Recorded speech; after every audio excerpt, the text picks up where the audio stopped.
Welcome to Sleepy Crimes. I am Anna, your host. Tonight, we drift into the shadows of the Gofast UFO video, an enigma that emerged from the salt-sprayed deck of a giant. Imagine, if you will, the vast, undulating expanse of the Atlantic Ocean in the early months of 2015. The air is crisp, biting with the chill of winter's tail, and the horizon is a blurred line where the deep indigo of the water meets the pale, slate gray of an overcast sky. We are standing aboard the USS Theodore Roosevelt, a nuclear-powered aircraft carrier that acts as a floating city of steel and thunder. It is a place of constant, rhythmic motion, where the very floor beneath your feet vibrates with the low, subterranean hum of nuclear reactors and the heavy machinery of war. Feel the weight of the air here, thick with the scent of jet fuel and the sharp, metallic tang of the sea. The ship is a world unto itself, cutting through the swells with a slow, deliberate grace that belies its immense power. The year is 2015, a time before these mysteries became household names. On the flight deck, the chaos is a choreographed dance. Men and women in vibrant jerseys of yellow, green, and red move with practiced precision amidst the roaring engines of the F/A-18 Super Hornets. The sound is a physical presence, a wall of noise that rattles your bones and vibrates in your chest. But beneath that roar, there is a strange, quiet anticipation. For weeks, the pilots of Strike Fighter Squadron 11, the Red Rippers, have been whispered about in the wardrooms and the narrow corridors.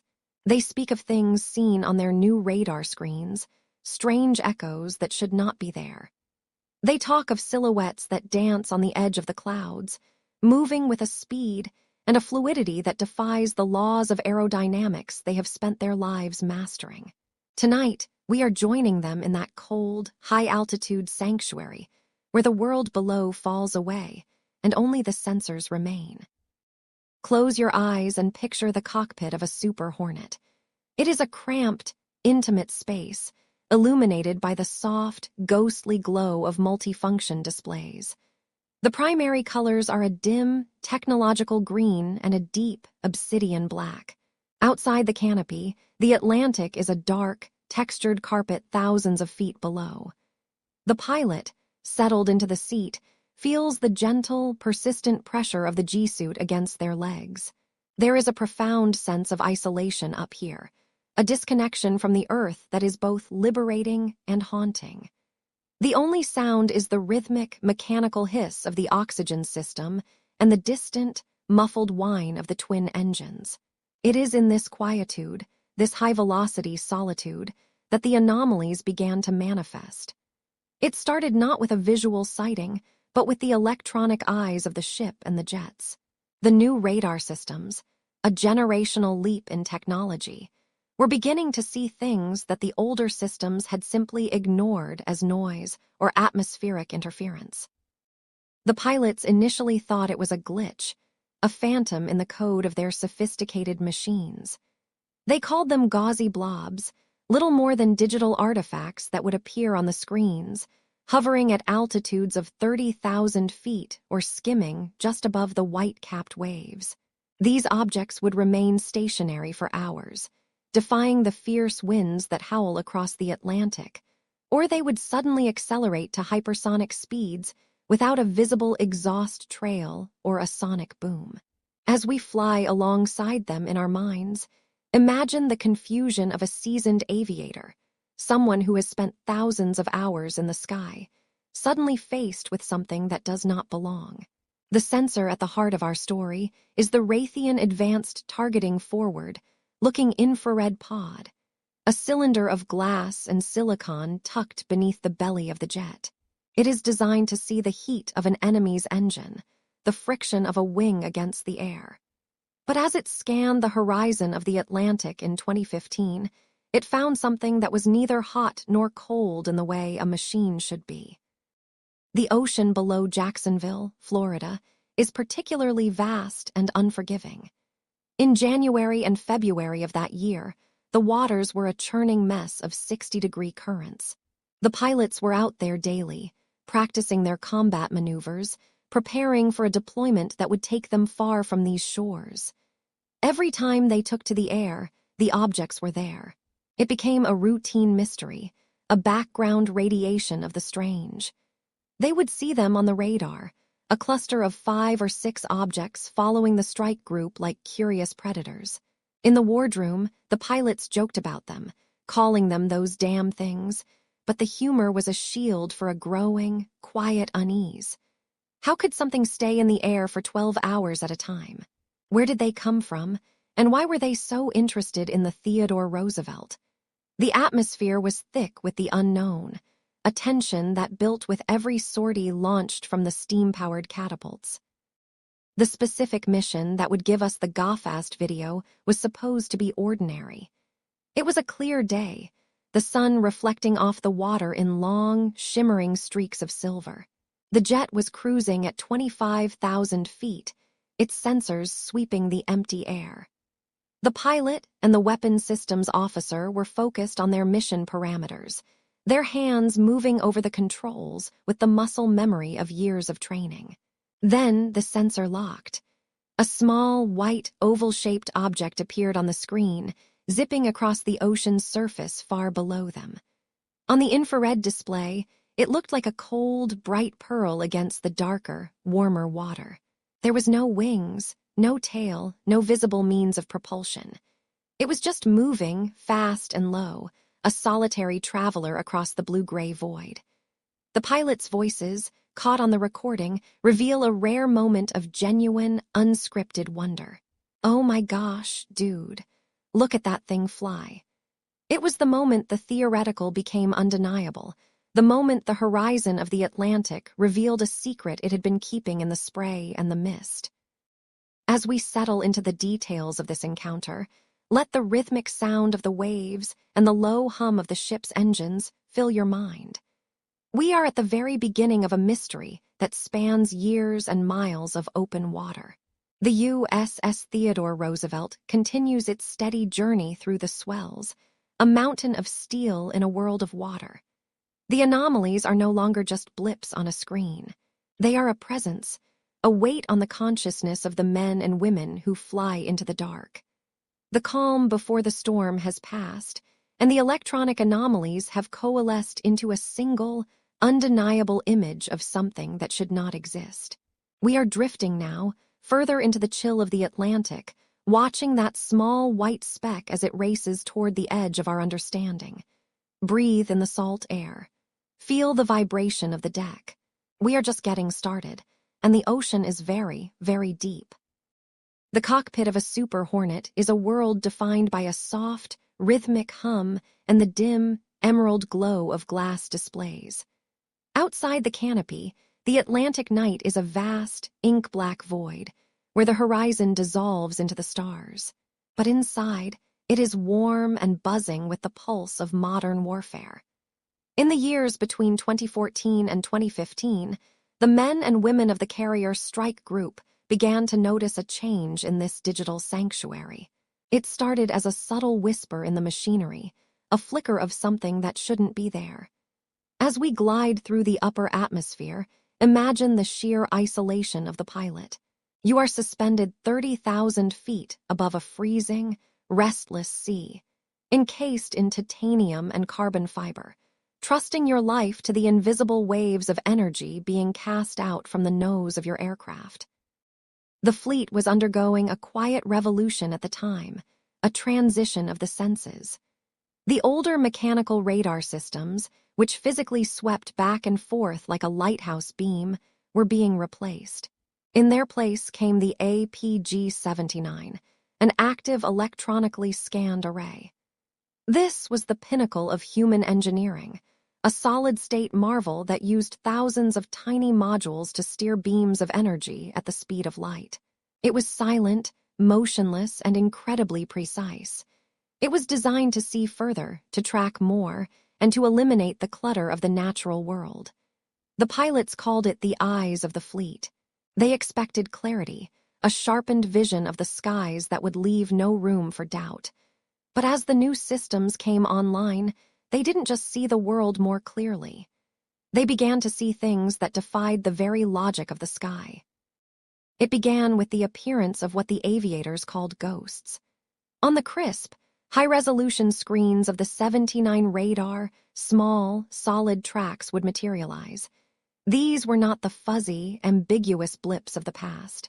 These were firm, consistent returns. They would appear at altitudes that seemed impossible for conventional drones or weather balloons, sometimes hovering perfectly still against hurricane-force winds at 25,000 feet. At other times, they would drop from the edge of space to the surface of the ocean in the blink of an eye. The pilots would watch these green icons on their displays, fascinated and unsettled. There was a strange disconnect between the cold, mathematical certainty of the radar and the empty, dark sky visible through the canopy. The machine was insisting that something was out there, something solid, something real, yet the eyes saw nothing but the moonlight reflecting off the clouds. Consider for a moment the psychological weight of this discovery. You are a highly trained professional, an elite aviator who has spent thousands of hours mastering the physics of flight. You know every sound your engine makes, every vibration in the stick. When your sensors, the most advanced ever built by human hands, tell you that an object is performing maneuvers that would crush a human pilot under the force of gravity, your mind looks for a reason. Initially, the squadrons thought it was a software glitch, a phantom born from the complexity of the new APG-79. They expected the engineers to find a bug in the code, a simple explanation involving atmospheric reflections or interference. They waited for the ghosts to be exorcised by a software update, but the updates came, and the ghosts remained.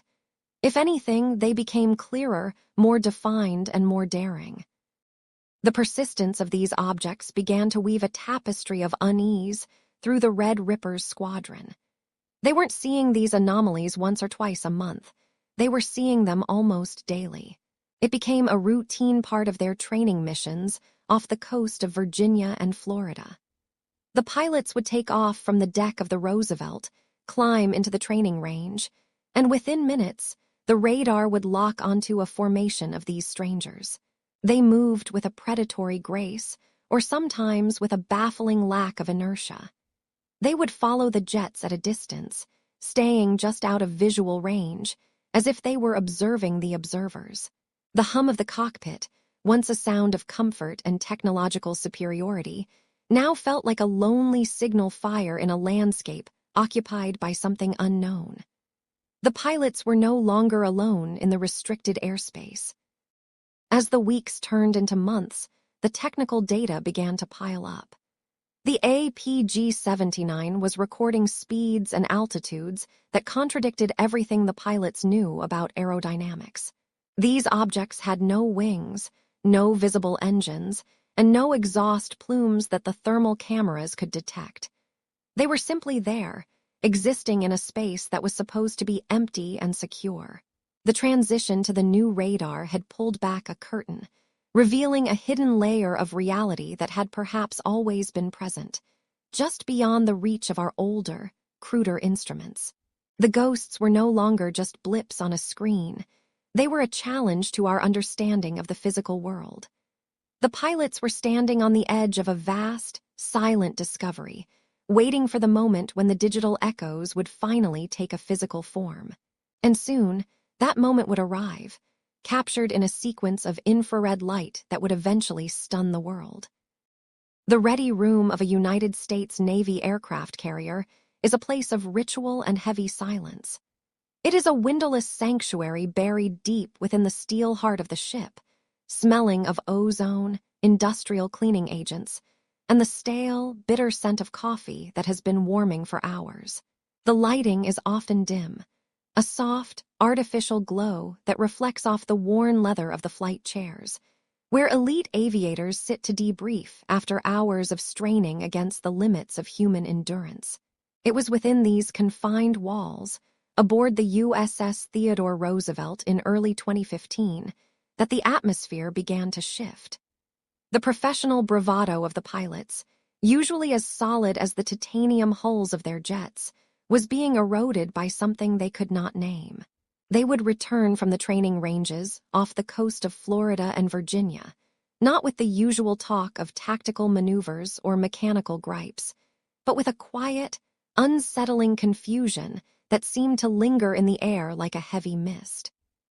Imagine a young pilot, his flight suit still damp with sweat from the G-forces, walking into the room with his helmet still tucked under his arm. Normally, the first instinct is to shed the gear, to return to the comfort of the mundane. But in those weeks leading up to the recording of the Go Fast video, some pilots would just stand there, staring at the flickering monitors on the wall. They had seen something on their radar screens that their eyes couldn't quite reconcile. With the recent upgrade to the APG-79 radar system, the sky had suddenly become crowded.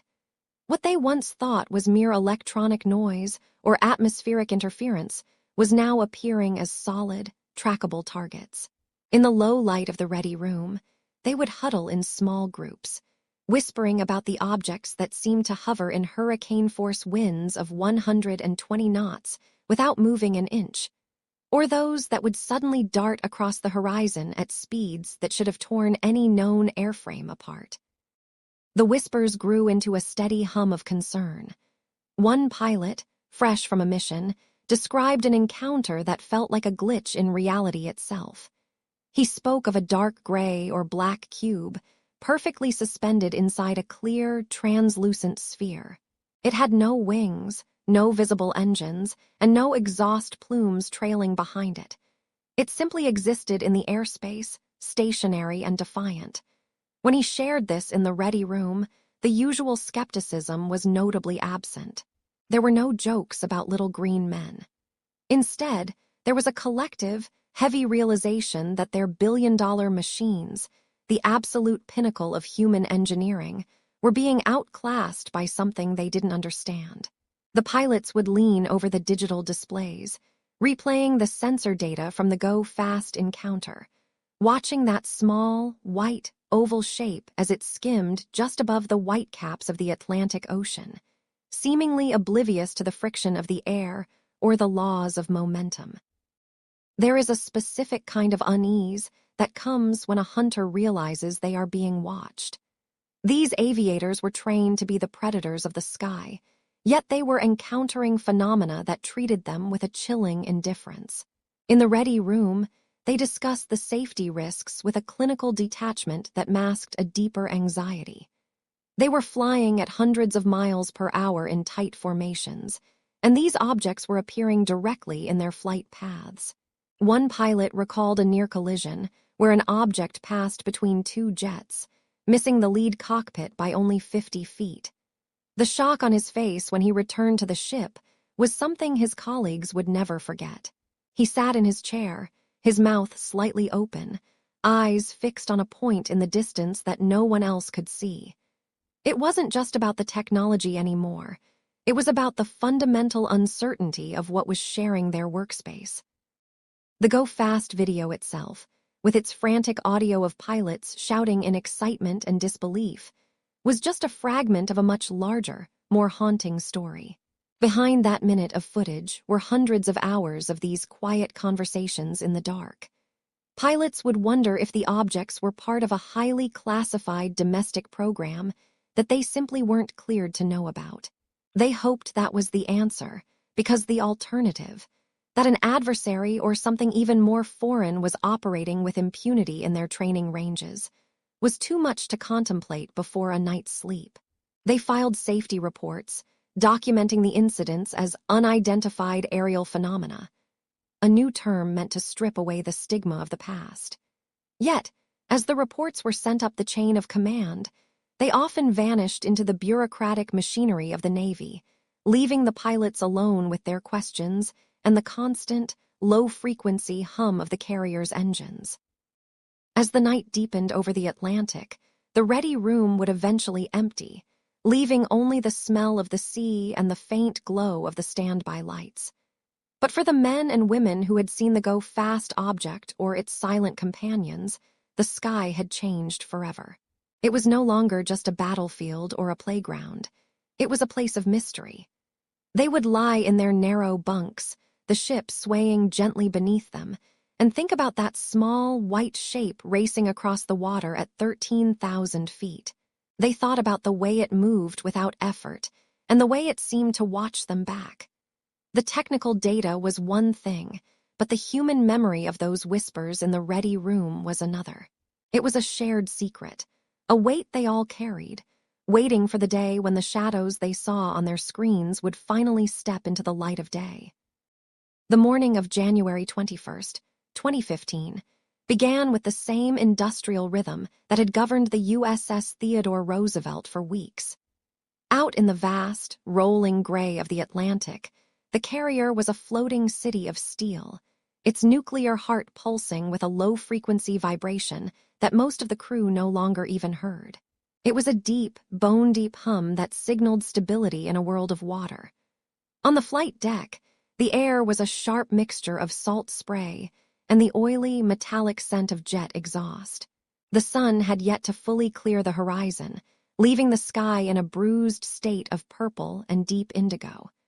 For the pilots of the Strike Fighter Squadron, this was simply another Tuesday in the middle of a rigorous training cycle. There was no omen in the wind, no flicker of the unusual in the morning brief. It was a day designed for repetition, for the sharpening of skills that most hoped they would never have to use in earnest. The pilot assigned to the mission moved through the rituals of the pre-flight with a mechanical grace. There is a specific weight to a flight suit, a heavy, constricting comfort that reminds a person of the high-stakes environment they are about to enter. The boots crunch on the non-skid surface of the deck, a texture like coarse sandpaper designed to hold firm even when the ship is pitching in a heavy swell. He climbed into the cockpit of the FA-18 Super Hornet, the aircraft's skin cold to the touch under the winter sky. Inside the small, cramped sanctuary of the cockpit, the air was still and smelled of electronics and filtered oxygen. One by one, the switches were flipped. The multifunction displays flickered to life, casting a soft, emerald glow against the pilot's visor. In these moments, the world narrows down to the checklist. The outside world, the vast ocean, and the politics of the land miles away all cease to exist. There is only the machine and the mission. The mission parameters were remarkably standard. This was part of a larger exercise known as a composite training unit exercise, a final exam of sorts for the carrier strike group before deployment. They were operating off the coast of Florida, a region where the water is deep and the airspace is carefully carved out for military use. The goal was simple: air-to-air tracking and intercept training. The pilots were there to practice finding, following, and identifying other aircraft, usually their own wingmen playing the role of an adversary. It was a game of electronic hide and seek played at hundreds of miles per hour. As the pilot settled into his seat, the ground crew moved with practiced urgency around the base of the jet. The steam from the catapult began to rise, curling around the nose gear like a ghost. It was 13,000 feet of cold, thin air that awaited them, a place where the rules of the ground no longer applied. When the launch bar dropped into the shuttle, the pilot took a final, deep breath of bottled air. The catapult stroke is a violent, singular event, a transition from standstill to flight in a matter of seconds that crushes the pilot back into the seat. In a heartbeat, the roaring chaos of the flight deck fell away, replaced by the smooth, surging power of the twin engines. The jet climbed rapidly, carving through the low-hanging haze of the morning. At 5,000, then 10,000, then 13,000 feet, the world began to open up. Below, the Atlantic was a textured carpet of white caps and deep blue shadows. Above, the sky was clear, save for a few wispy layers of cirrus clouds that seemed to hang motionless in the freezing heights. The advanced targeting forward-looking infrared pod, known as the ATFLIR, was already warming up, its mechanical eye searching the empty sky for the heat signatures of the training targets. For the first hour, the mission was entirely unremarkable. The pilots moved through their formations, checking their fuel states and monitoring their sensors. The weather was favorable for their objectives, providing high visibility and a stable atmosphere. There was a certain meditative quality to the flight, the steady roar of the wind over the canopy and the rhythmic clicking of the radio in the ear. They were miles from the coast, isolated in a bubble of high technology and thin air. The pilot adjusted the gain on his radar, watching the sweeps move across the screen. It was a day like any other day in a career defined by the routine. But beneath that routine, the sensors were beginning to pick up something that didn't fit the profile of a wingman or a known civilian craft. A small, cold speck was appearing on the edge of the range, moving in a way that defied the expectation of the morning's plan. This was the quiet before the confusion. The pilot noticed the target on his display, a faint return that seemed to be skimming just above the whitecaps, though the instruments suggested it was much higher. At 13,000 feet, the wind was blowing at approximately 40 miles per hour, pushing the scattered clouds into long, thin streaks. The ocean below was a dark, roiling backdrop that made visual identification difficult from such a height. The pilot's hand moved to the sensor controls, slaving the infrared camera to the radar track. He wasn't alarmed yet. In the world of naval aviation, sensor ghosts and technical glitches are common enough to be treated with a healthy skepticism. He expected the target to vanish, to be revealed as a flock of birds or a weather balloon drifting in the winter currents. Instead, the camera locked on. The screen showed a small, white pill-shaped object, stark against the dark sea, moving with a steady, haunting persistence. The object was seemingly indifferent to the presence of the fighter jets. It had no wings, no visible engines, and no exhaust plume to speak of. In the infrared spectrum, it appeared cold, a void of heat in a sky filled with the warmth of the morning sun. The pilot watched the range count down on his display. 4.2 miles. The object remained steady. There was no sudden acceleration yet, just a smooth, unwavering path across the waves. The cockpit, once a place of mechanical routine, was now filled with a focused, quiet intensity. The pilot began to bank the aircraft, bringing the nose around to keep the object within the gimbal limits of the camera. The horizon tilted on his screen, the ocean and the sky swapping places as he turned. He was no longer just a pilot on a training mission. He was a witness to something that did not belong in the quiet morning of January 21st. Inside the cramped cockpit of the fighter jet, the world outside the glass canopy has faded into a secondary thought. The pilot and the weapons systems officer are no longer looking at the horizon with their own eyes.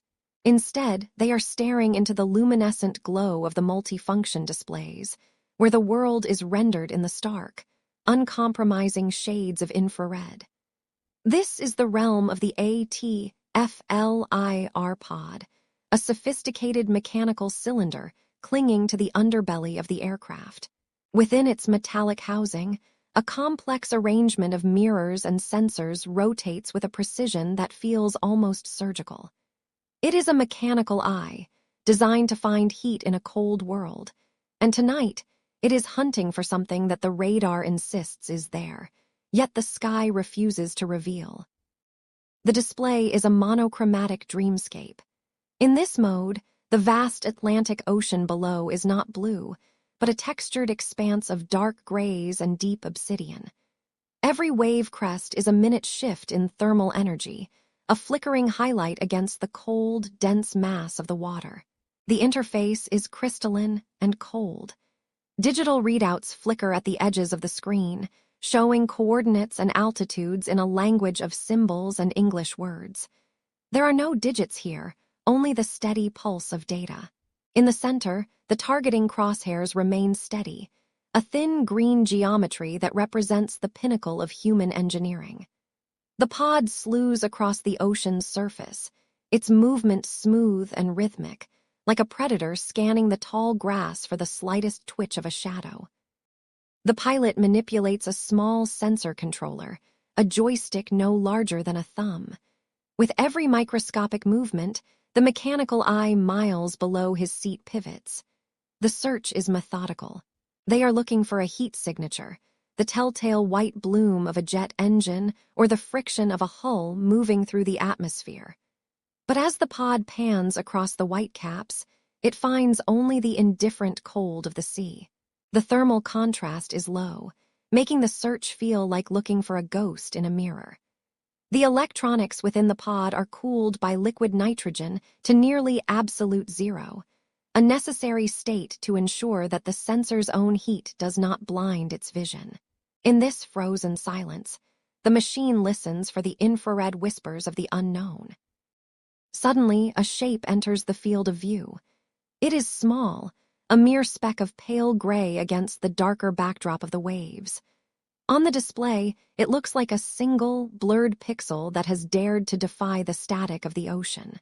The pilot's heart rate quickens, though his movements remain calm and practiced. He attempts to command the system to lock on, to snap the digital gates around this anomaly.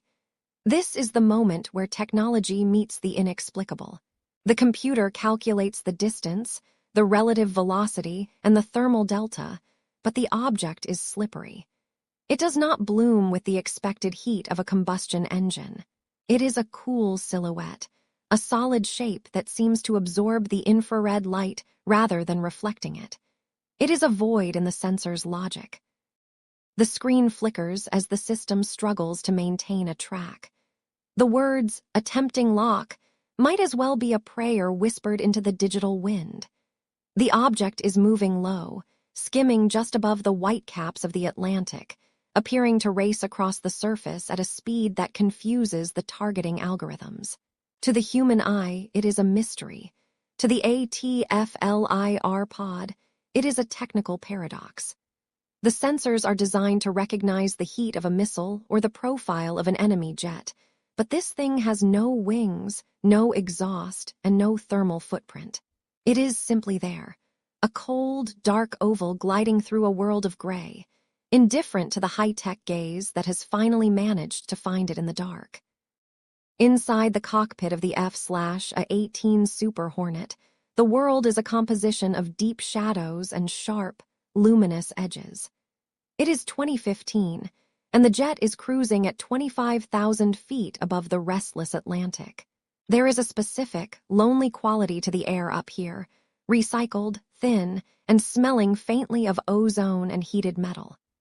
The pilot, settled deep into the ejection seat, feels the subtle, rhythmic vibration of the twin engines through the soles of his flight boots. On the instrument panel, the digital display indicators cast a soft, emerald light against the fabric of his suit.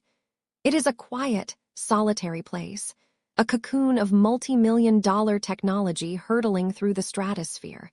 Yet in this moment, everything feels remarkably still. Below the canopy, the ocean is a vast, slate-colored desert. From this height, the waves do not look like water. They look like a textured, frozen marble, etched with white foam that never seems to move. The horizon is a hazy, indistinct line where the deep blue of the sky meets the iron gray of the sea. The pilot's eyes scan the glass, looking for anything that breaks the repetitive pattern of the swells. In the center of the console, the screen for the advanced targeting forward-looking infrared pod, or the ATFLIR, waits. It is a window into a world of heat and shadows, a mechanical eye designed to see what the human retina cannot, and right now, it is searching for a ghost. Suddenly, a movement catches the edge of the sensor's field of view. It is a tiny, pale speck, a mere grain of rice against the dark, cold expanse of the water below. It is moving with an impossible fluidity, skimming just above the surface. The pilot shifts his hand on the throttle, his thumb hovering over the sensor control. He maneuvers the cursor on the screen, a small, digital crosshair that feels heavy and sluggish as it tries to track the object's erratic, high-speed path. The air in the cockpit seems to grow even stiller as his focus narrows down to that single, flickering point on the display. The system is trying to understand what it is seeing, but the data is fragmented and confused. The first attempt to lock onto the object is a failure. The pilot presses the button, and the sensor tries to grab the shape, but the white tracking box on the screen flickers and vanishes. The object is too fast, or perhaps it simply doesn't have enough of a thermal footprint for the computer to recognize. The cursor dances around the target, unable to find any purchase on its smooth surface. Inside the belly of the jet, the ATFLIR pod is working hard. Its internal mirrors are tilting rapidly, trying to compensate for the speed and the distance. There is a faint, mechanical whirring, a sound felt more than heard, as the gimbal attempts to stabilize itself against the violent rush of the wind and the banking of the aircraft. A second attempt follows almost immediately. The pilot's breathing is slow and deliberate now, syncing with the rhythm of the chase. Again, the crosshairs hover over the white speck. Again, he initiates the track. The screen shows the word, attempting, a digital plea to the machine to find its target. But the object pivots, changing its relative bearing in a way that defies the sensor's logic. The lock breaks almost instantly, the white box scattering into a spray of digital noise. The mechanical components of the camera are straining now. You can almost imagine the tiny gears and the high-speed motors inside the pod, spinning and correcting, trying to keep up with something that should not be able to move with such effortless grace. Then comes the third attempt. The pilot waits for the perfect moment of alignment, his heartbeat a steady, muffled drum in his ears. The object is now centered in the grainy, infrared frame.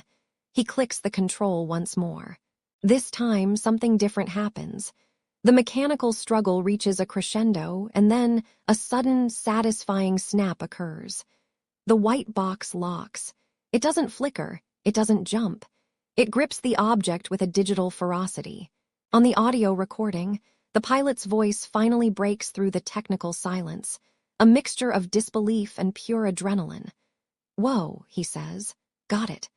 The camera is now perfectly slave to the target, tracking its every move with an eerie, robotic precision that makes the object seem even more alien.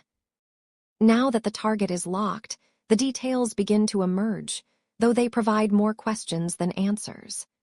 Through the lens of the ATFLIR, the object is a smooth, ovoid shape, an egg-like form with no discernible features.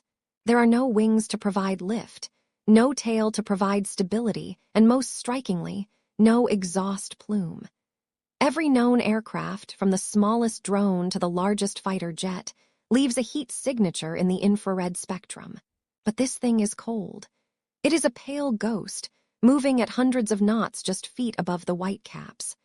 The pilots watch in awe as it maintains its incredible velocity, seemingly indifferent to the laws of thermodynamics and aerodynamics that govern the very jet they are flying. The screen remains locked, the mechanical eye of the pod refusing to let go. The sound of the tracking system is a low, constant hum now, a steady vibration that resonates through the airframe and into the pilot's seat. In this moment, the boundary between the known and the unknown is as thin as the glass of the cockpit canopy. The object continues its flight, a silent, smooth enigma recorded in the cold logic of an infrared sensor. As the jet follows its path, the weight of what they are witnessing begins to settle in, a moment of contact that will be analyzed for decades to come, frozen forever in the flickering light of a digital display, skimming across a sea of secrets. Vibration that pulses through the very frame of the aircraft. In the small, pressurized world of the cockpit, the atmosphere underwent a sudden, electric shift. The disciplined, metallic cadence of military communication was momentarily punctured by a raw, jagged burst of human wonder. We are listening to the voices of two naval aviators, recorded in the cold, clear air of January 2015.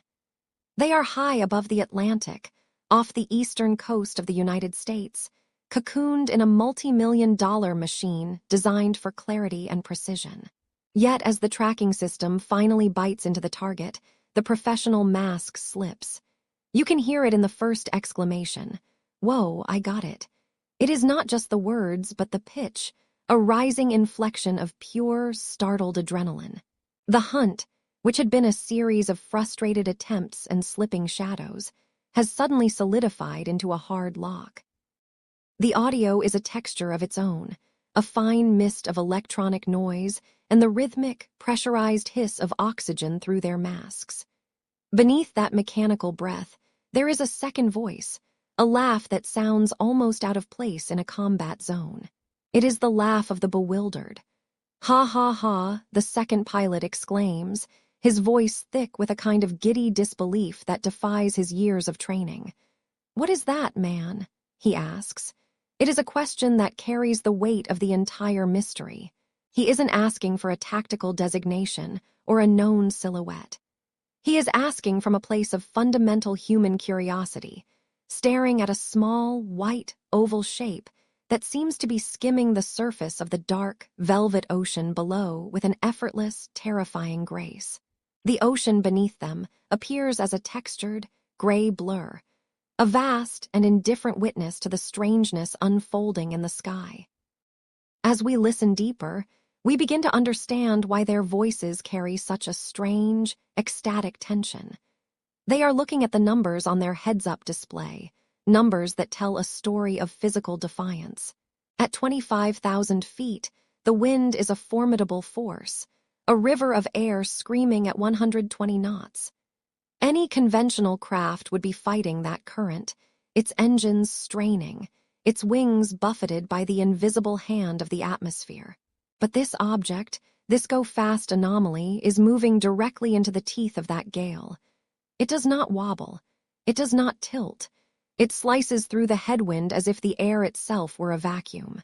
Look at that flying. The pilot breathes, and you can almost feel him leaning forward in his seat, his eyes locked onto the glowing green display, trying to reconcile his reality with the data streaming into his ears. The confusion in the cockpit is a slow-motion realization. These men have spent thousands of hours learning the laws of the sky, how gravity pulls, how fuel burns, and how the wind dictates the path of every living and mechanical thing in the air. To see something ignore those laws is a visceral experience. It is a quiet shattering of certainty. The audio reveals a brief silence, a few seconds where only the hum of the jet and the static remain, as if they are both holding their breath, waiting for the object to behave like a plane or a bird or a balloon. But it refuses. It maintains its unwavering velocity, a tiny, glowing ghost on the infrared sensor, mocking the sophisticated tracking algorithms of the Raytheon targeting pod. The pilots are no longer just operators. They have become witnesses to something that sits outside the borders of their maps. There is a specific quality to the excitement in their voices. It is not the adrenaline of a dogfight, but the thrill of the unknown. It is the sound of a child seeing a magic trick for the first time, mixed with the sharp edge of military observation. They are describing the object's speed, watching it race across the surface of the sea. Some analysts would later suggest the speed was an illusion of perspective, a trick of the camera's angle against the water. But in that moment, for those two men, the speed was absolute. It was a physical fact. Their voices are the only bridge we have to that moment in 2015, a recording of the exact second where the mundane world of patrol and procedure collided with something truly alien to their experience. The static on the line seems to crackle with the energy of that collision, a shimmering, sonic curtain draped over a mystery that remains unsolved. We find ourselves returning to that one question. What is that, man? It is a question that lingers long after the video ends and the cockpit goes silent. The pilot's confusion is our confusion. Their wonder is our wonder. As the audio fades back into the steady, low-frequency hum of the aircraft's internal systems, we are left with the image of that white speck, moving through the cold Atlantic air, ignoring the wind, ignoring the rules, and leaving nothing behind but the sound of two men trying to believe their own eyes. The recording remains a haunting artifact, a fragment of a day when the sky opened up and showed us something we weren't prepared to see. Breathe in the cool air of your own room now, letting the frantic energy of the cockpit dissolve into the quiet of the night. The voices fade, but the mystery stays, drifting softly into the deep, dark corners of the mind.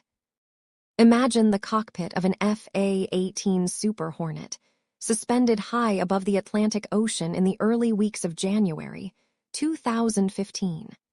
The world outside the canopy is a vast, monochromatic blue, but inside the cramped quarters of the jet, life is defined by the soft, artificial glow of the instruments.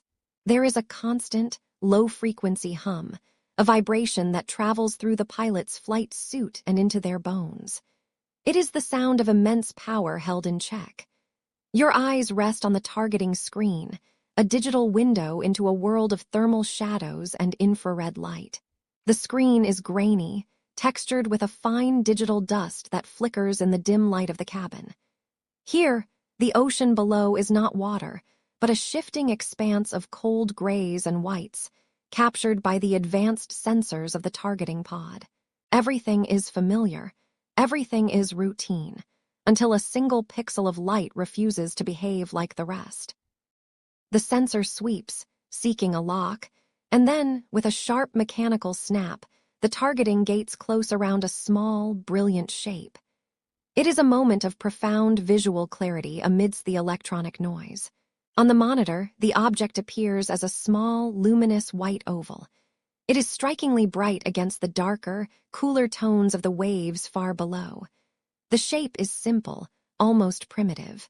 It lacks the complex geometry of human engineering. There are no sharp angles, no protruding antennas, and no cockpit windows to suggest a pilot is inside.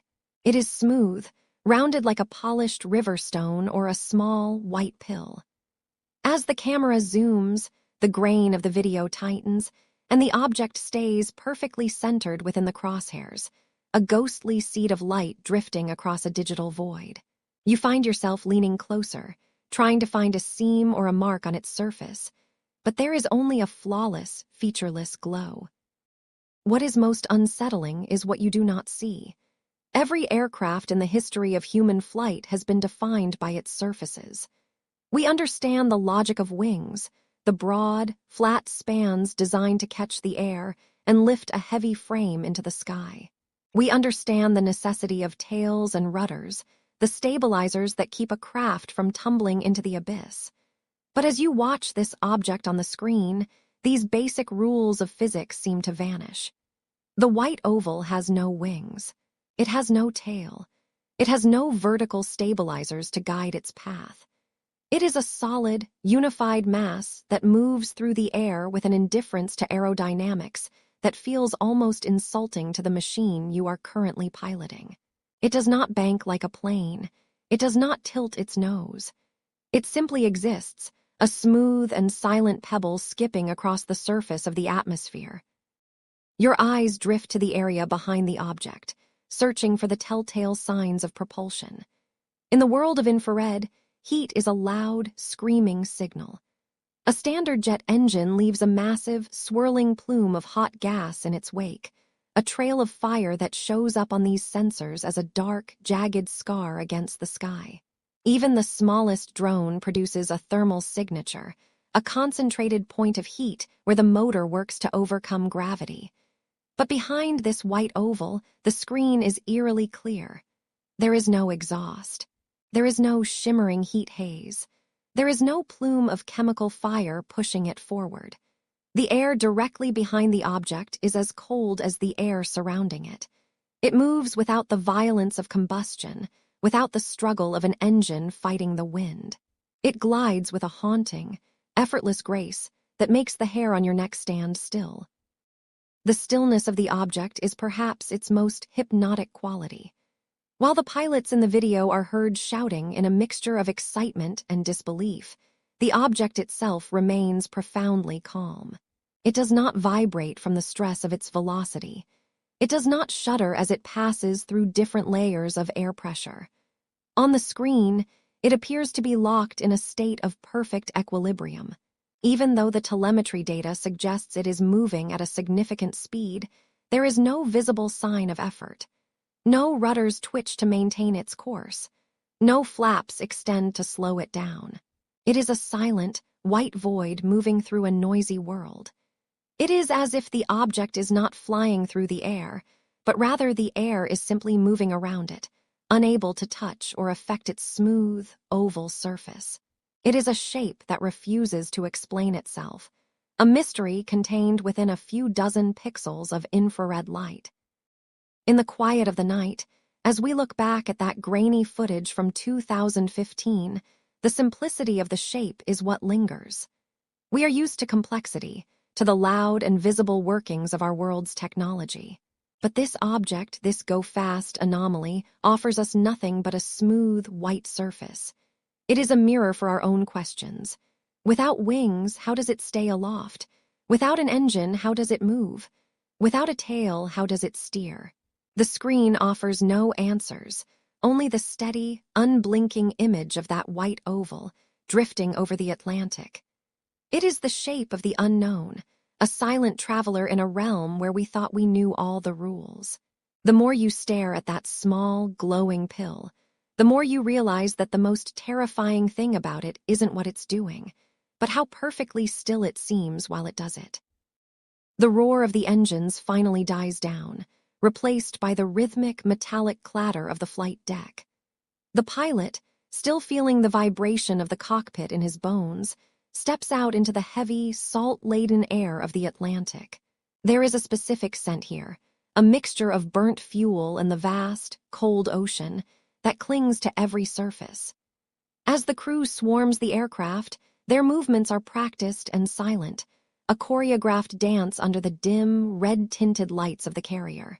But tonight, the routine feels heavy. There is a small, rectangular module, a data brick, nested deep within the jet systems, holding within its magnetic memory the fleeting ghost they just chased across the waves. It is removed with delicate hands, treated not like a piece of hardware, but like a sacred relic that carries the weight of a world-altering question. In the bowels of the ship, the air is cooler, humming with the constant, low-frequency drone of the ventilation system.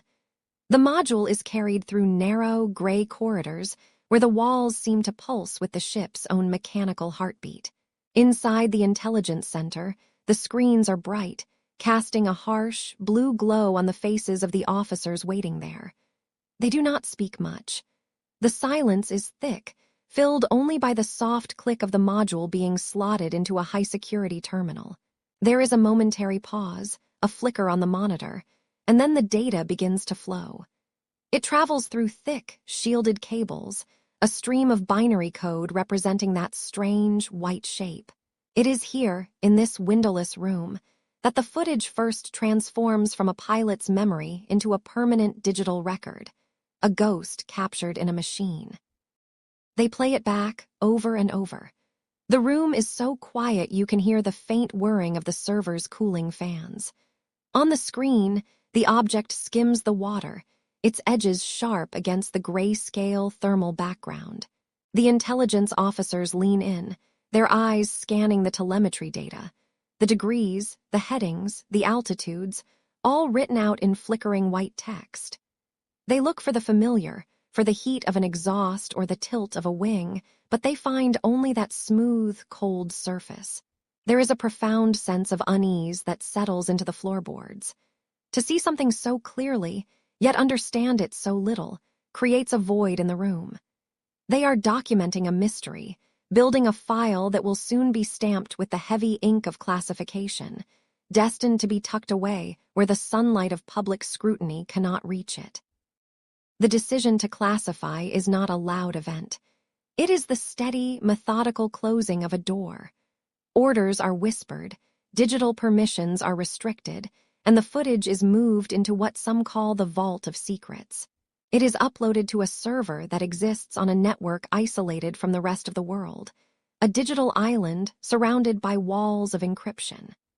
For the next few years, from the start of 2015 into the long months of 2016, the video sits in a state of suspended animation. It becomes a ghost in the wires, a series of ones and zeros that no one is allowed to acknowledge. It lives in the quiet dark of the Pentagon's architecture, a secret that is both everywhere and nowhere, waiting for a crack to appear in the glass. Time moves differently in these secure spaces. Outside, the world turns, seasons change, and the ocean where the encounter took place continues to churn with the tides.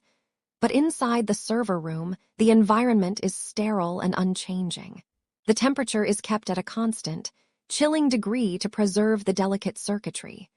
Rows of black cabinets stand like silent sentinels, their small, green and amber lights blinking in a slow, hypnotic rhythm. Each blink is a heartbeat of a secret being kept. The footage of the object, which moved with such impossible speed across the Atlantic, is now perfectly still, etched into a spinning disk. There is a deep, philosophical irony in it, that something which defied all known laws of physics is now bound by the rigid, unyielding laws of military bureaucracy. It is a captured moment of the impossible, held captive by the mundane. As the months turn into years, the memory of that day fades for the sailors on the deck, but the data remains. It is a quiet, patient presence in the vault. We often think of secrets as heavy, but here, they are weightless, existing only as light and shadow on a drive. Yet the pressure they exert on the people who know of them is immense. It is the pressure of a truth that wants to be told, a story that refuses to be forgotten. In the deep silence of the classified limbo, the footage waits, a small, white shape frozen in a digital sea, until the day the vault finally begins to leak, and the world is forced to look into the shadows once more. The metadata remains untouched, a digital fingerprint of an afternoon in January 2015, when the world changed for a handful of people while the rest of humanity slept. The digital files had lived in the dark for years, nestled within the cold, silicon memory of classified servers deep inside the Pentagon. For those who knew of their existence, the videos were a quiet burden, a collection of pixels that defied the known laws of physics, captured by the very best sensors the United States military had to offer. Among these was a clip that would eventually be known as Gofast. It was recorded in January 2015, but for 2 long years, it remained a phantom, visible only to a handful of intelligence officers and pilots who whispered about it in secure rooms where the air was thick with the hum of cooling fans and the weight of secrets. The footage showed an object of impossible speed, a white speck hurtling across the dark ripples of the ocean, moving with a grace that seemed to mock the heavy machinery of the jets trailing it. But in 2017, the silence surrounding these files began to crack, not with a loud bang, but with the steady, rhythmic tapping of a resignation letter being typed onto a page. Luis Elizondo was a man who had spent his career in the shadows of counterintelligence, navigating the labyrinthine corridors of the Department of Defense. He had seen the data, and more importantly, he had felt the growing frustration of a system that refused to look at what was right in front of its eyes. On October 4, 2017, he sat in his office and finalized his departure. He wrote of bureaucratic challenges and inflexible mindsets, of a world where anomalous threats were ignored because they were too difficult to explain. His resignation was an act of quiet defiance, a choice to step out of the secure facility and into the uncertain light of the public world. He wasn't alone in this feeling of urgency. There was a sense among a small circle of insiders that the truth was like water held behind a crumbling dam, and it was only a matter of time before the pressure became too much to bear. The journey of the Gofast video from the secure archives to the front page of the world's most influential newspaper is a story of clandestine meetings and high-stakes choices. Imagine a vast, gray parking lot outside the Pentagon, the kind of place where the wind whips between rows of sedans and the asphalt feels endless. It was here that Christopher Mellon, a former Deputy Assistant Secretary of Defense for Intelligence, met with a Department of Defense official who still remained within the system. There was no grand ceremony, only the passing of a package, Inside that package were the digital keys to a new reality, the 3 videos that would change everything. Mellon later described the weight of that moment, the physical sensation of holding evidence that had been hidden for so long. He knew that by taking this package, he was crossing a line, stepping into a role that was part whistleblower and part messenger for the unknown. The bridge between the government and the public was a peculiar entity called to the Stars Academy of Arts and Sciences. It was a group that sounded like something out of a science fiction novel, co-founded by Tom DeLonge, a musician whose passion for the subject had brought together a team of heavy hitters from the worlds of intelligence and aerospace. There was Steve Justice, an engineer who had spent years at the legendary Skunk Works, and Hal Puthoff, a physicist who had explored the fringes of the possible for decades. In their offices, the Gofast footage was analyzed with a clinical, almost reverent intensity. They looked at the way the object maintained its trajectory, the way the infrared sensors struggled to maintain a lock, and the pure, unadulterated excitement in the voices of the pilots. They were preparing to present this to the world, but they knew that for the story to truly take hold, it needed the gravity of a legacy institution. In late 2017, 3 reporters at the New York Times, Leslie Kean, Ralph Blumenthal, and Helene Cooper, began working on a story that many in the newsroom initially found hard to believe. They met with Elizondo in a hotel near Times Square, a place of hushed conversations and the soft clinking of silver against china. There, on a laptop screen, the grainy, black-and-white images of the Go Fast and gimbal videos played out. The reporters saw the evidence of a secret Pentagon program called the Advanced Aerospace Threat Identification Program, which had been operating with a budget of $22 million. The atmosphere in the room was electric, a mixture of professional skepticism and the dawning realization that they were looking at something that could redefine the human experience. They spent weeks verifying the details, cross-referencing the footage with pilot testimonies and official records, ensuring that every word of their report was as solid as the paper it would be printed on. On December 16, 2017, the world woke up to a headline that felt like a bridge to another dimension. The New York Times published its exposé, and with it, the first glimpses of the footage. Though Go Fast was officially released by To the Stars Academy shortly after, the impact of the leak was immediate and profound. The video showed a small, bright object skimming the surface of the water at incredible speed, while the pilots laughed in disbelief, shouting, "Got him!" And what the fuck is that? It was a moment of raw human reaction to the inexplicable. The release of the video forced the Department of Defense to move from a position of total denial to one of cautious admission. The light had finally been shown into the dark corners of the archives, and the Go Fast video was no longer a secret file.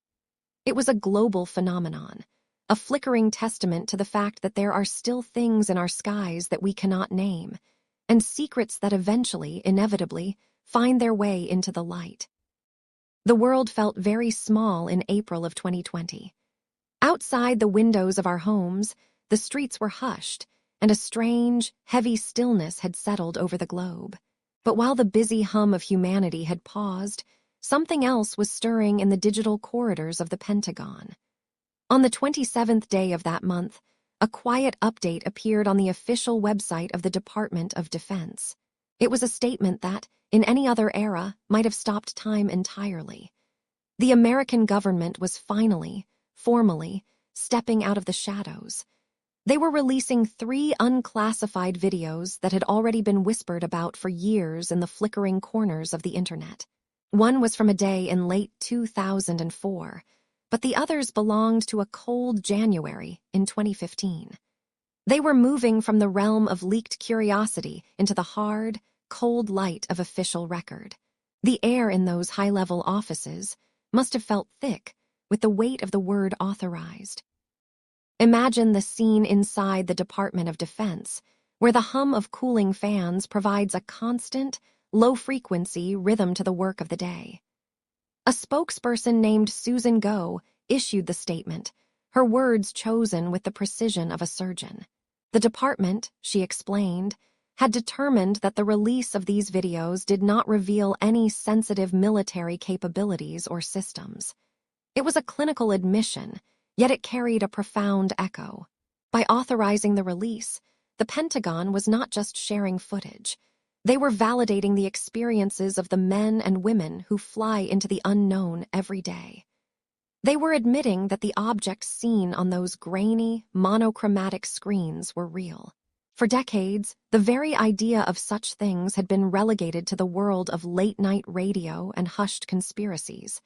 But here, in the middle of a global silence, the highest military authority in the land was pressing play. Focus now on the footage known as Gofast. When you watch it, the first thing you notice is the texture of the sea below. It is a vast, rolling expanse of dark gray and white, looking more like hammered lead than water. The sensor, a piece of technology worth more than most homes, is scanning the void, its reticle twitching as it searches for a heat signature. Then, a small, pale shape appears. It is an oval, smooth and featureless, gliding with a terrifying ease across the screen. There are no wings to catch the wind, no visible engines to push it forward, and no exhaust trail to mark its path through the salt air. It seems to ignore the friction of the atmosphere entirely. The camera struggles to hold it, the digital numbers on the display ticking over in a frantic attempt to calculate a speed that doesn't seem to make sense. It is a ghost in the machine, a physical presence that defies the very laws of aerodynamics we have spent a century perfecting. The sound on the recording is where the reality truly settles in. You can hear the pilots, two individuals trained to remain calm in the face of extreme danger, and yet their voices are colored with an unmistakable sense of wonder. When the sensor finally achieves a lock, one of them lets out a soft, excited exclamation. "I got it." Their laughter isn't one of mockery, but of pure, unfiltered disbelief. They are witnessing something that shouldn't exist, a craft that moves with an agility that would crush a human pilot. The Pentagon's release of this specific audio was a choice to let us hear the human heart beating behind the cockpit glass. It wasn't just data points on a screen anymore. It was the sound of professional observers being utterly baffled by the world they thought they understood. The Go Fast video became a window into a January afternoon in 2015, off the East Coast, where the sky held secrets that the Navy could no longer keep confined to a classified server. Perhaps the most significant part of the Pentagon's confirmation was the language they used to describe what we were seeing. They didn't call them flying saucers or alien craft. Instead, they used the term unidentified aerial phenomena, or UAP. It was a shift in vocabulary that signaled a shift in perspective. By calling them unidentified, the government was making a rare confession of ignorance. They were stating, quite clearly, that they did not know what these objects were, where they came from, or how they operated.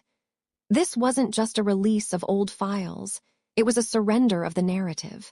In the quiet of 2020, as the world looked upward for some kind of sign, the Department of Defense confirmed that the sky was far more mysterious than we had dared to imagine. The phenomena remained, as they put it, characterized as unidentified. It was a haunting conclusion to a long-awaited moment, leaving us to drift into the darkness with more questions than we had when the sun rose that morning. The ocean below is a deep, churning charcoal, a vast canvas of salt and movement that stretches toward a horizon lost in the haze.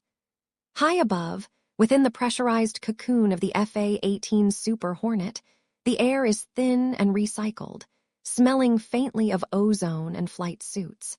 The year is 2015, and the pilots are focused on the glowing green interface of the targeting pod. As the camera locks onto the small, white oval, the world outside seems to vanish, replaced by the digital pursuit of a shadow. You can hear the tension in the voices of the crew, a sharp contrast to the cold, mechanical precision of the sensors.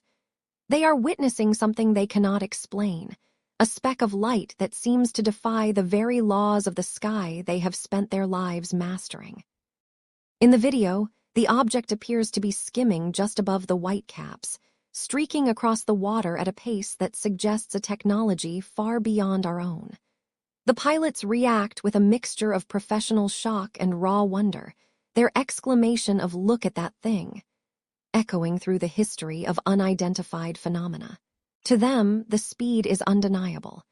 The object is a blur against the rhythmic pulse of the waves. But as the years passed and the footage moved from the cockpit to the analytical desks of skeptics and physicists, a different narrative began to emerge. It is a narrative built not on adrenaline, but on trigonometry, focusing on a phenomenon known as the parallax effect. Imagine you are a passenger on a high-speed train, gazing out into the twilight. The fence posts nearest to the tracks are a blur, whipping past your vision in a frantic rhythm of vertical lines. But the distant hills, purple and soft under the rising moon, seem to crawl, barely moving at all. This is the dance of parallax, the geometric trick where distance dictates perceived speed. For the analysts scrutinizing the Gofast video, the question was simple but profound. Was the object actually low and fast, or was it high and slow, caught in the middle of a visual illusion created by the jet's own incredible velocity? The numbers on the screen tell a complex story. The aircraft is cruising at 25,000 feet, while the camera is tilted downward at an angle of roughly 26 degrees. By using the distance to the target, which the sensor recorded as 4.4 nautical miles, researchers were able to triangulate the object's true position in the sky. The results were startling to those who believed they were seeing a sea-skimming craft. The math suggested the object was not near the water at all, but was floating at an altitude of approximately 13,000 feet. It sat almost exactly halfway between the jet and the ocean floor, suspended in the cold, thin air. When you account for this height, the perceived speed of the object begins to evaporate.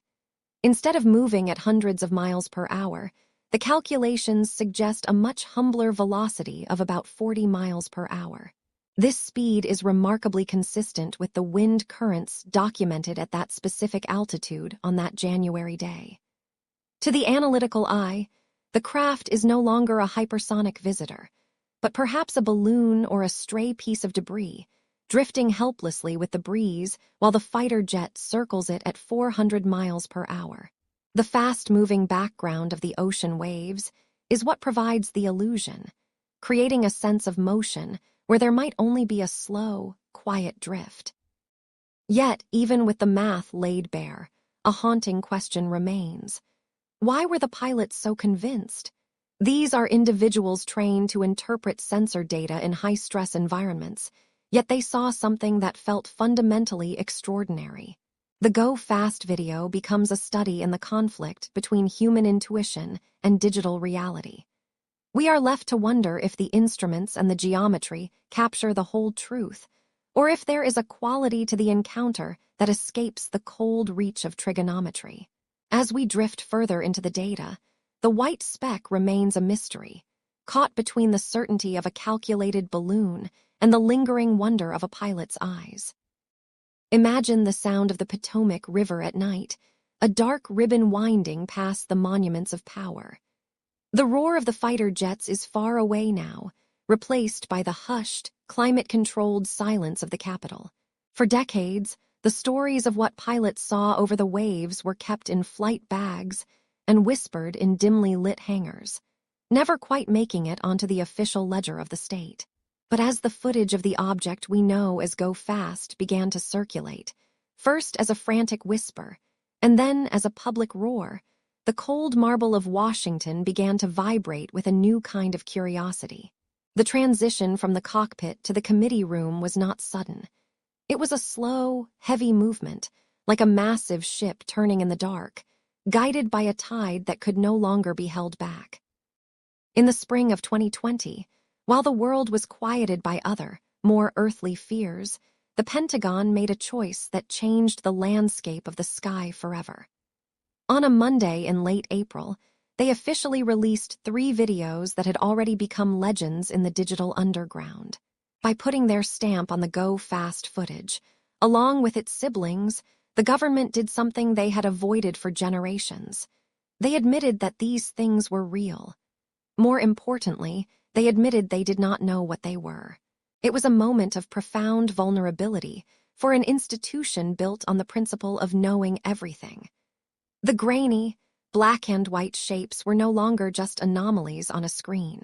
They were now evidence, entered into a public record that could no longer be ignored or dismissed as a trick of the light.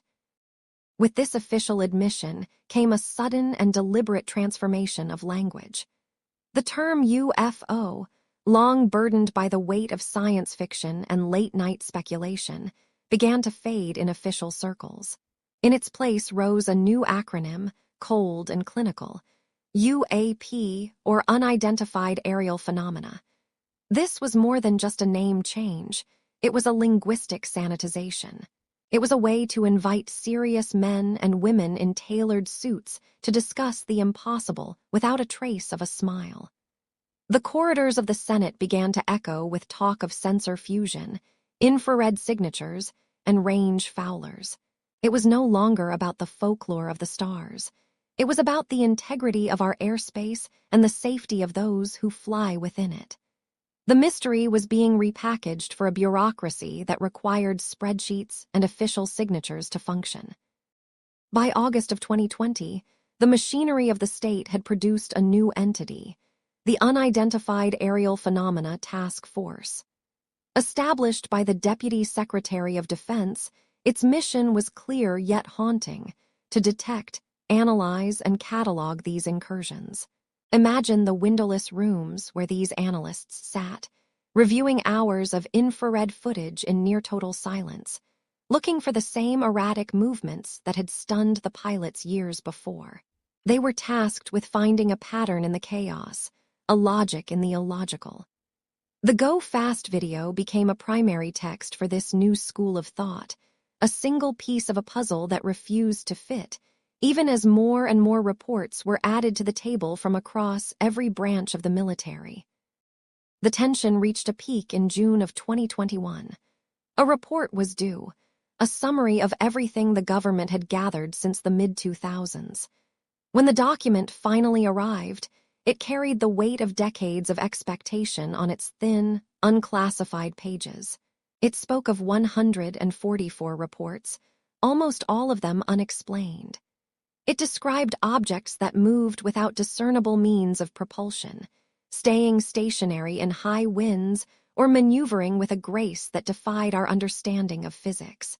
Of those many cases, only one could be identified with high confidence: a large, deflating balloon. The rest remained as ghosts in the machine. The report didn't offer the answers the public craved, but it solidified the questions, anchoring them into the very foundation of national security and legislative oversight.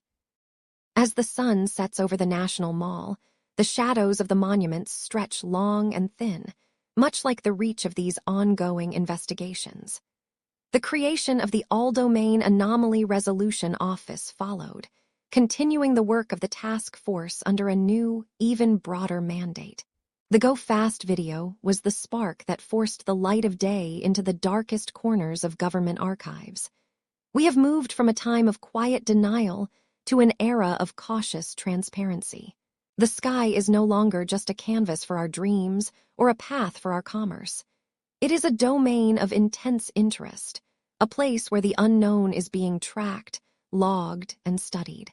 The echoes of that pilot's excitement over the ocean now resonate in the highest levels of power, a reminder that some mysteries cannot be filed away forever in the dark.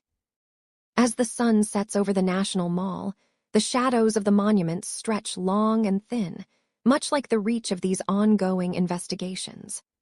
The cool, evening air of Washington begins to settle, but our journey tonight takes us away from the marble columns and into the vast, charcoal expanse of the Atlantic Ocean. Imagine yourself standing on the flight deck of the USS Theodore Roosevelt. It is January of 2015. The world below is a deep, rhythmic pulse of salt and tide, while above, the sky belongs to the hum of the F-18 Super Hornet. The pilots are focused, their breathing steady beneath the oxygen masks, as they scan the horizon for anything that does not belong. It is here, in the quietude of the high atmosphere, that the video known as Gofast was born. It began as a small, white pill of light against a dark sea, a digital ghost captured by the cold, mechanical eye of a targeting sensor. For years, this footage would be whispered about in the corners of the internet, a fragment of a mystery that seemed to defy the very laws of motion. The sensor pod, a sophisticated piece of technology known as the Raytheon ATFLIR, slews across the sky, searching. On the screen, the world is rendered in shades of gray and silver. Suddenly, there it is. A small, oval shape, moving with a speed that makes the ocean's surface below appear to blur into a streak of static. You can hear the excitement in the pilots' voices, a rare break in their professional exterior. They exclaim in disbelief as the targeting crosshairs struggle to find a lock, finally snapping onto the object as it skims just above the white caps.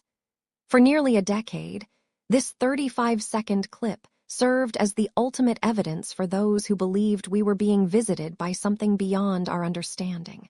It was released officially by the Department of Defense in April of 2020, a moment that felt like the beginning of a new era of transparency. The object seemed to have no wings, no exhaust, and no visible means of propulsion, leaving us to wonder what could possibly navigate the wind with such effortless grace. But as the years passed, the mystery began to meet the steady, unblinking gaze of science. Investigators from the All-Domain Anomaly Resolution Office and independent panels from NASA began to apply the patient tools of trigonometry and geospatial analysis to the pixels.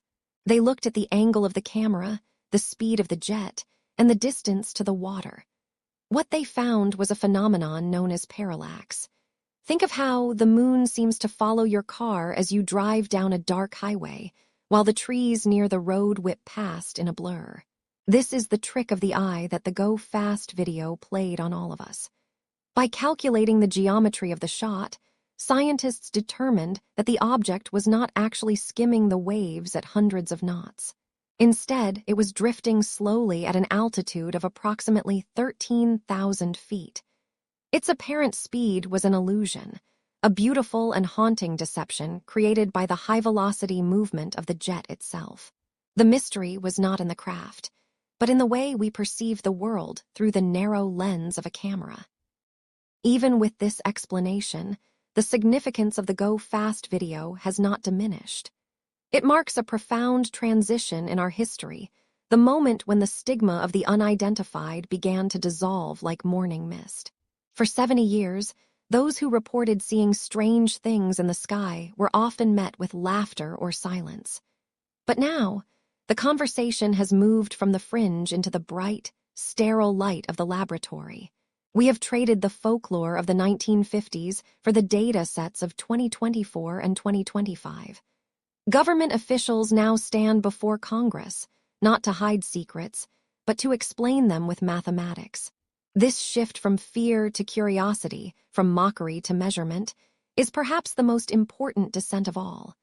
We are learning to look at the unknown not as a threat, but as a question waiting for an answer.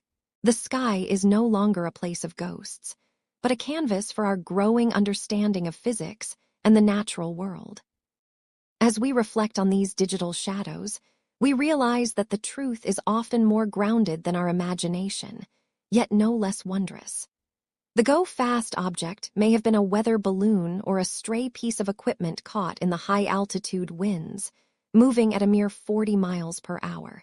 But the search for it led us to build better sensors, to listen more closely to our pilots, and to admit that we do not yet know everything about our own atmosphere.